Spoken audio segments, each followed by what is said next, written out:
তো এই যে বন্ধুরা, মেনু তো ঠিক করা হয়েছিল যে চাল কুমড়ো দিয়ে মাছ করব। যাই হোক, চাল কুমড়ো দিয়ে মাছটা ক্যান্সেল হয়ে গেছে। তো এখানে চাল কুমড়ো রান্না করছি। চাল কুমড়োটাকে কেটে ডুমো ডুমো করে কেটে আর কি ঝুড়ি করে কেটে নুন হলুদ দিয়ে একটু মেখে জলটা ঝরিয়ে রেখেছি। আর এখানে ফোড়নের জন্য আমি সমস্ত কিছু রেডি করেছি, যেমন হচ্ছে শুকনো লঙ্কা দুটো, তেজপাতা, একটু 5 ফোড়ন, একটা গোটা গরম মশলা। তো এটা হচ্ছে আমি ফোড়নের জন্য রেডি করেছি। তো এটা খুবই ভালো লাগে খেতে, যে আমি দেখাচ্ছি ভিডিওতে। আর এখানে একটু কাঁচা বাদাম ছিল, ওটা সামান্য নুন দিয়ে তেল দিয়ে ভেজে তুলে রেখেছি। তো আর লাগবে হচ্ছে আমার সামান্য পরিমাণ আর একটুখানি হচ্ছে আদা বাটা। এই যে আদা বাটাটাও আমি বেটে রেখেছি, শুধুমাত্র আদা বাটা। আর এখানে একটু কাঁচা জিরে, কাঁচা ধনে আর দুটো কাঁচা লঙ্কা বাটা। ব্যাস, এই দিয়ে রান্নাটা হবে। পরে আমি একটু চিনি আর একটু মশলা, গুঁড়ো মশলা আর ঘি দেবো, সেটা পরে। তো যাই হোক, তেলটা গরম হয়ে গেছিলো, আমি ফোড়নে দিয়ে দিলাম সমস্ত ফোড়নগুলো, তেজপাতা, শুকনো লঙ্কা, গোটা গরম মশলা আর হচ্ছে 5 ফোড়ন। এটা একটু হওয়ার পরে আমি ওই যে নুন আর হলুদ দিয়ে যে চাল কুমড়োটা রেখেছি কেটে, ওটা একটু দিয়ে দিলাম ফোড়নের পরেই। তো এটা একটু আস্তে করে নাড়াচাড়া করে আমি ওটাকে ঢাকা দিয়ে রেখে দেবো। প্রথমে একটু জোরে ফ্লেমটা জোরে দেবো। এই যে আমি এখন ফ্লেমটা জোরে দেবো, জোরে দেওয়ার পরে একটু নাড়াচাড়া করবো। যেহেতু আমি এক হাতে মোবাইল নিয়ে আর এই এক হাতে ভিডিও করছি, যার জন্য সমস্যা হচ্ছে, তার সাথে প্রচণ্ড গরম। তো ভাবলাম আজকে চাল কুমড়োটা যখন এনেছি তাহলে রান্না করি, কারণ আমার হাজব্যান্ড আবার বাড়িতে থাকবে না, চলে যাবে নিজের কাজে। তো যার জন্য এটা করলাম। তো এই যে একটু ফোড়নটা দিয়ে চাল কুমড়োটা দিয়ে নাড়াচাড়া করলাম, করে তারপরে আমি গ্যাসটা জোর করে দিচ্ছি।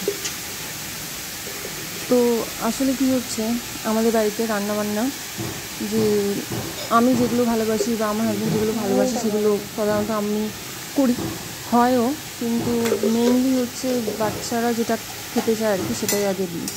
তো তারপরে আমি এর মধ্যে সামান্য একটু হলুদ আর সামান্য একটু নুন দিয়েছি। নুন আর হলুদটা একটু দেওয়াই ছিল, কিন্তু নুনটা একটু অল্পই দিতে হবে, কারণ নুন দিয়ে মেখে রেখেছিলাম। তো স্বাদ অনুযায়ী নুনটা দিতে হবে। তো যাই হোক, এটাকে আমি এবার ঢেকে রাখছি। এই যে নুনটা দিলাম, ওটা আমি আগে বলে ফেললাম, কিন্তু নুনটা আমি ভিডিওতে পরে দিয়েছি। তো যাই হোক, নুন দিলাম, হলুদ দিলাম, ফোড়ন দিয়ে ওটাকে আমি ঢেকে, এবার আমি ঢাকনাটা দেবো। ঢাকনাটা দিয়ে ঢেকে আস্তে করে রেখে দেবো। আর তার সাথে আমি আদাটাও এখানে দিয়ে দিচ্ছি। আদাটাও একটু ভালো করে নাড়িয়ে চাড়িয়ে এর সঙ্গে মিশিয়ে দেবো। তেলের মধ্যে আদাটা দিলেও হতো, কিন্তু আমি তেলের মধ্যে আদাটা ডাইরেক্ট দিই না, কারণ এখানে করলে কী হয়, এই আদার একটা হালকা ফ্লেভারটা, সুন্দর একটা কাঁচা আদার গন্ধ, মানে পুরো চাল কুমড়োটার রান্নাটার মধ্যে রেসিপিটার মধ্যে থাকে। তো এইভাবেই এটাকে একটু নাড়াচাড়া, আবার একটু নাড়াচাড়া করছি। নাড়াচাড়া করতে করতে এটাকে ঢেকে রেখে দেবো। আর এটা হচ্ছে যত আস্তে মানে টেম্পারেচারে আস্তে গ্যাসটা দিয়ে রান্না করলে তত বেশি ভালো হবে। তো প্রচণ্ড গরম, আমি এখান থেকে এখন ঢাকা দিয়ে একটুখানি ঘরে বসবো। আর ঘরে বসে এই যে ভাজা বাদামটা আছে, ভাজা বাদামটাকে আমি ছাড়িয়ে ফেলবো। তো আবার আমি একবার দেখতে আসলাম যে কী পরিস্থিতি। তো আরেকবার নাড়িয়ে দিচ্ছি, গ্যাসটা আস্তে দেওয়া ছিল, এবার গ্যাসটাকে আবার একটু জোরে দিলাম, দিয়ে আবার নাড়ালাম, নাড়িটা দিয়ে এবার এটাকে আবার ঢাকা দিয়ে রাখবো। আর চাইছি যে যতদূর সম্ভবত রান্নাবান্নাগুলো তাড়াতাড়ি করে ফেলি, কারণ এত প্রচণ্ড গরম আর পারছি না। আর এই ভাজা মশলা যেটা রেখেছিলাম, একটা কাঁচা লঙ্কা আর একটু কাঁচা জিরে, কাঁচা ধনে, ব্যাস এটাই আমি দিয়ে দিলাম। আর একটু সামান্য জল বাড়িটা ধুয়ে দেবো। আর আমার এই রান্নাঘরটা যে এত গরম, আমি জানি গরমে প্রত্যেকেরই রান্নাঘরে গরম, প্রত্যেকেরই কষ্ট হয়, কিন্তু আমার এই স্পেসটা একদমই ছোট। আর আমার এখানে দাঁড়িয়ে রান্না করা মানে অসম্ভব ব্যাপার, এতে কোনো ছাদে দাঁড়িয়ে রান্না করা ভালো, যার জন্য আমি তাড়াতাড়ি করার চেষ্টা করছি। কিন্তু এই চাল কুমড়োটা তাড়াতাড়ি করা যায় না, যে জোরে আছে দিয়ে টকবক করে ফুটিয়ে বা ভেজে নিলাম। এটা যত আস্তে রান্না হবে এটা টেস্ট তত ভালো হবে। আর এদিকে আমি একবার ভালো করে মশলাটা দিয়ে নাড়িয়ে চাড়িয়ে নিচ্ছি। নাড়িয়ে চাড়িয়ে নেওয়ার পরে আমি আবারও ঢাকা দিয়ে দেবো।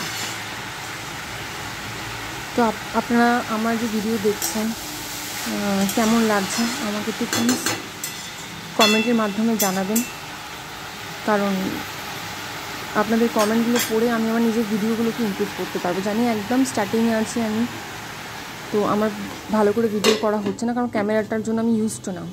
তো চলুন এবার আমি বাদামগুলো ছাড়িয়ে নিই। বাদামগুলোকে আমি ছাড়িয়েও ফেলেছি। ছাড়িয়ে নিয়ে আমি একটুখানি শিলনোড়া দিয়ে একটু হালকা করে থেতো করেছি। আর এদিকে হচ্ছে একটু চিনিও রেখেছি, চিনিটাও লাগবে। আর এই যে এটা করেছি, এটা আমি বাড়িতে করে রেখেছি, শিলনোড়ায় পিষে রেখেছি। এর মধ্যে তেজপাতা আছে, ধনে আছে, জিরে আছে, আর একটা দুটো গরম মশলাও ফেলে দিয়েছি, দিয়ে আমি করে রেখেছি। আমার কাছে কৌটো নেই, ওই জন্য আমি প্লাস্টিকে করে রাখি। তো দেখা যাক, এটা মোটামুটি হয়ে এসছে, 80% মতো হয়ে এসছে। আর একটু হলেই হয়ে যাবে। বাদামগুলো দিয়ে দিচ্ছি, আর আমি এরপরে এই ভাজা মশলাটাও একটু দেবো, আর চিনিটাও একটু দেবো, দিয়ে আরও একটু নাড়াচাড়া করবো। তো এই হচ্ছে সমস্যা। এই যে আবার আমি সমস্ত দেখলাম কি হচ্ছে রান্নাটা, তো দেখলাম যে না, হয়েছে। আর এই রান্না করতে করতেই প্রায় আমার এখন 1টা মতো বাজে, কারণ যেহেতু বৃহস্পতিবার আজকে প্রচুর দেরি হয়েছে। এই যে চিনি দিয়ে দিলাম স্বাদ মতো। তো চাল কুমড়োটা একটু চিনিটা বেশি দিই আমি। আপনারা কে কীরকম চিনি দেন, আদৌ চিনি দেন কি দেন না, একটু প্লিজ কাইন্ডলি জানাবেন। আমি যেরকম রান্না পারি সেরকমই করি, এত ভালো পারি না, তো যেটাই পারি সেটাই আপনাদের সঙ্গে শেয়ার করলাম। তো এই তো চিনি দিলাম। আর একটা জিনিস যেটা আছে, আর একটু ভাজা মশলাটাও দিয়ে দিচ্ছি, ওই যে গুঁড়ো মশলা বললাম। তো আমার কতগুলো কৌটো কিনতে হবে, কিন্তু আমাকে কৌটো নেই, ওই জন্য আমি প্লাস্টিকে করে রাখি সব মশলাপাতি। তো এই ভাজা মশলাটাও দিয়ে দিলাম ভাজা মশলাটা। আর আমি কিছু ঘি দেবো, ঘি দিয়ে নাড়াচাড়া করে এটা নামিয়ে নেব। ব্যাস, এই তো এটা হলেই মোটামুটি আমার রান্নাটা কমপ্লিট। তারপরে আমি খেতে দিয়ে দেবো। আর যেহেতু ওরা স্কুলে আছে, তো ওই জন্য ওদেরকে পরে দেবো, আমিও পরেই খাবো। আর এই যে ঘিটা এনেছি, এই ঘিটা অনেকদিন ধরে রাখা ছিল, খাওয়া হচ্ছিল না, এই ঘিটাই একটু সামান্য দিয়ে দেবো, দিয়ে নাড়িয়ে আমি নামিয়ে নেবো। এই হয়ে গেলে আমার রান্না কমপ্লিট। এই যে বন্ধুরা, এবার আমি আমার হাজব্যান্ডকে খেতে দিয়ে দিচ্ছি। তো প্রথমে আছে গরম গরম সাদা ভাত, সাথে থোড় ভাজা আছে, আর ওই যে চাল কুমড়োটা বললাম বাদাম দিয়ে রান্না করেছি ওটা আছে খিচুড়ি দিয়ে, আর প্লেন মুসুরির ডাল, আর এদিকে হচ্ছে আলু পটল বেগুন দিয়ে মাছের ঝোল। থোড় দেবো না শাক দেবো? শাক দাও।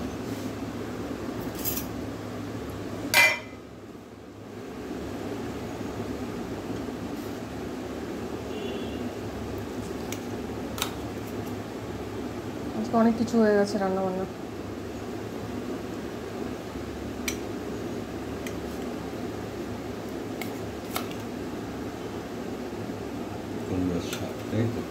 কুমড়োর শাক দিয়ে রান্না শুরু, রান্না শুরু না, যদিও শাকটা আজকে নয় কালকে। আর এখানে আজকে করেছি থোড় ভাজা আর চাল কুমড়ো বাদাম দিয়ে, যে রেসিপিটা শেয়ারও করেছি আমি ভিডিওতে। আর এখানে পাতলা করে মুসুরির ডাল, যেটা খাওয়া হবে হচ্ছে এই যে গন্ধরাজ লেবু দিয়ে। আর এখানে আলু পটল বেগুন দিয়ে, মোরলা মাছও আছে, আর কিছুটা পাকাল মাছও আছে, দিয়ে ধনেপাতা দিয়ে জিরে বাটা দিয়ে রান্না করেছি।